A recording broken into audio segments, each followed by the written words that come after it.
It's so important to understand then when Jesus talks about the kingdom of God, you can't just have like the kingdom of God as like an individual experience. Like, right. That's not, kingdoms aren't like, that's not that's a kingdom. King. Right. It's a king, right? Like, so the kingdom of God, when you start seeing it that way, when you see that like there is a king, there's only one, it's Jesus, and kingdoms have citizens, and it's all of us. And the gathered community of citizens in God's kingdom is called the ecclesia. The gathered ones are the ones that answered the call, is the ecclesia, like the ones that answer the call and gather to begin discussing and embodying the politics or the way of life of their one that they're following.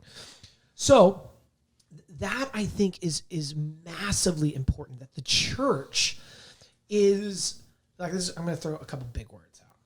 Is a preemptive eschatological symbol. And by that, I mean that at the back end of time in Revelation 21, it says a giant city comes down out of heaven and all things were made new. There was all like every tear was wiped from their eye. Like everything that God desires to happen is happening.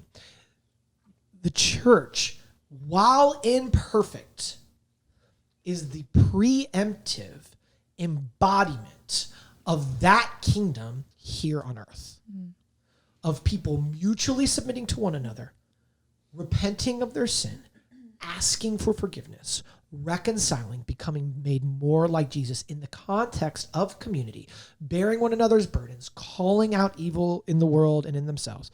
That is what they're doing. All of the values of the kingdom are embodied in a community of people.